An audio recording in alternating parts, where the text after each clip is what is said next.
Veil. Elle assure qu'elle sera la présidente de tous les Américains. Kamala Harris a donc prononcé cette nuit son discours d'investiture en clôture de la Convention démocrate à Chicago. Et elle met en garde contre une réélection de Donald Trump et un retour en arrière des États-Unis. Et pour en parler, vous recevez Gretchen Paschalys, porte-parole du Parti démocrate américain en France. Bonjour Gretchen Paschalys.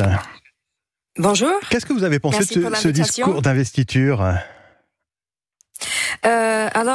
Je dois admettre que c'est un peu tôt en France. Alors, j'ai pas tout à fait fini, mais j'ai lu la fin et j'ai trouvé ce discours très à l'image de Kamala Harris, beaucoup d'énergie, même beaucoup d'humour, beaucoup de sourire et puis je pense qu'elle a rassuré les Américains que c'est quelqu'un pendant toute sa carrière qui a travaillé vraiment pour le peuple et pas pour elle-même et elle a souligné cette différence entre elle et Donald Trump. Alors elle a beaucoup parlé d'elle, de sa personnalité, de son parcours, de sa famille, de ses origines. Est-ce que c'est pour combler un déficit de notoriété ? Parce que finalement les Américains la connaissent assez mal, Je crois que oui, et je crois que c'est important qu'elle donne ces infos pour qu'on soit mieux connecté à elle comme être humain et comme être humain qui comprend la classe moyenne, qui vient de la classe moyenne, qui vient d'une famille issue à l'immigration, qui a fait ses études dans les institutions publiques. Je pense que c'était très important et même touchant. Cette cible de la classe moyenne, justement, d'un point de vue électoral, ça va être déterminant dans son duel à venir avec Donald Trump. Oui, bien sûr, c'est la classe moyenne et les classes sociales les plus en difficulté. Ils sont, voilà, c'est un peu comme on peut voir dans d'autres pays. Il y a des problèmes économiques, les prix des courses au supermarché, prix de l'essence, du gasoil, prix de la vie qui a beaucoup augmenté. Et puis en plus de ça, on a par exemple le coût énorme de l'éducation supérieure aux États-Unis. On a aussi le coût énorme des soins médicaux, de la peur quand on tombe malade, de ne pas avoir assez d'argent pour se soigner, le prix des médicaments. Donc vraiment, je pense que cibler cette classe, c'est important. Et en plus, ça différencie aussi de Donald Trump qui est vraiment très ami des milliardaires. Ouais. Elle n'a pas oublié non plus, je dirais, les idées forces de sa base électorale. Je veux parler de la défense du droit des femmes, de l'avortement. Ça va être un sujet de discussion et un sujet d'opposition majeur dans la campagne qui s'annonce.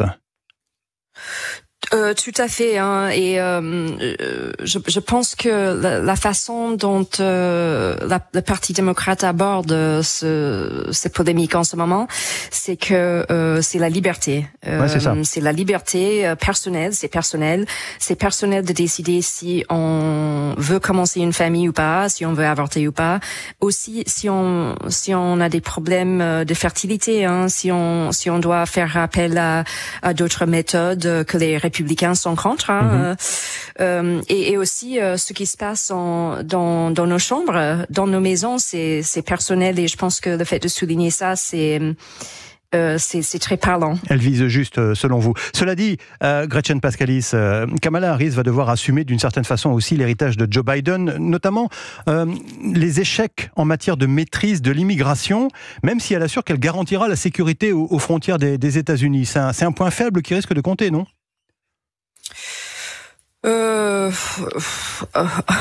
On verra, mais je pense que Donald Trump non plus, il a rien fait pour assurer nos frontières. Donc tout ce qu'on peut reprocher au Parti démocrate, on peut presque dire la même chose toujours ou pire à Donald Trump.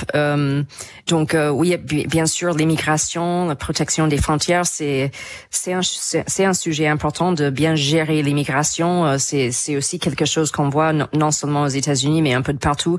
Et c'est toujours en train de travailler, réfléchir. Mais Kamala Harris, elle peut être dure quand il faut. Donc tout le monde sait ce qu'elle a fait avant comme procureur. Donc je pense qu'elle va essayer d'améliorer ce point-là. Et en cela, elle pourrait peut-être séduire une partie de l'électorat républicain, l'électorat modéré républicain, vous pensez ? Oui, je pense, et non seulement avec ça, mais en fait, maintenant c'est une question de décence. Les démocrates parlent beaucoup de décence, de respect, des mots qu'on ne peut pas employer pour décrire Donald Trump. C'est pas quelqu'un de décent, c'est quelqu'un qui est criminel, c'est quelqu'un qui a abusé les femmes. Donc, il n'est pas décent. Je pense qu'il y a beaucoup de gens, même, je suis certaine qu'il y a beaucoup de gens, même dans son propre parti, qui ne le soutient plus, qui n'ont pas de respect pour lui. Et c'est vrai qu'elle a beaucoup insisté sur cet aspect des choses, Kamala Harris, dans son discours. Un dernier mot rapidement, Gretchen Paskalis. La prochaine étape, c'est quoi? C'est le 10 septembre prochain, pour son premier débat face à Donald Trump sur ABC. Là, ça risque d'être un tournant de la campagne, rapidement.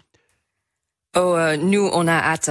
On a vraiment hâte de voir comment Kamala Harris va détruire Donald Trump dans un débat. Elle est capable, et je pense que ça va être super. Oui, donc effectivement, ça va être un rendez-vous important pour la candidate démocrate. Merci, Gretchen Paskalis. Merci, vous êtes porte-parole du Parti démocrate américain en France.